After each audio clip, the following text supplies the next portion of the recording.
Everyone, সবার কি খবর, কেমন আছেন? এই ব্লগে শেয়ার করব আমি শ্বশুর বাড়ি গিয়েছিলাম, ওইখানে কিছু সুন্দর সুন্দর মুহূর্ত। সেদিন আমরা রাতেই বের হয়েছিলাম যাওয়ার জন্য। আমরা প্রায় সময় রাতেই যাই, আমাদের কারে অকটেন লাগতো তাই একটা পেট্রোল পাম্পে গিয়েছিলাম। সে ড্রাইভিং করছিল আর আমি বসে বসে অনেকগুলাই স্ন্যাপস নিচ্ছিলাম। এভাবে স্ন্যাপস নিতে নিতে গান শুনতে শুনতে পুরো জার্নিটা এনজয় করছিলাম। রাতের বেলা এরকম লং জার্নি করতে আমার খুব ভালো লাগে। শহর গ্রাম দুইটাই খুব শান্ত থাকে। এই তো ফাইনালি আমরা পৌঁছেও গিয়েছি, তারপর ডিনারও করে নিয়েছিলাম। আমার হাজবেন্ডের করা বাসার এই মিররটা আমার সবচেয়ে ফেভারিট।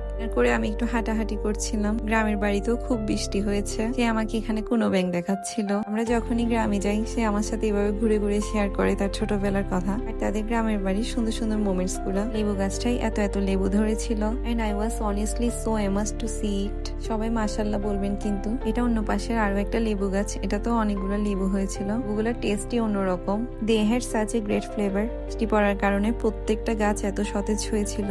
ফুল গাছগুলো ধরলে পানি লাগছিল হাতে। তো এভাবেই রাতটা কাটিয়েছি। সকালে উঠে দেখি আবার বৃষ্টি পড়ছে। এদিকে আমার শাশুড়ি মা আমাদের জন্য পিঠা তৈরি করছিল। আম্মুর হাতের পিঠাটা এতই মজা, it was so so so delicious. আমার মনে হয় মাটির চুলায় চিতই পিঠাটা অন্যরকম একটা ফ্লেভার হয়।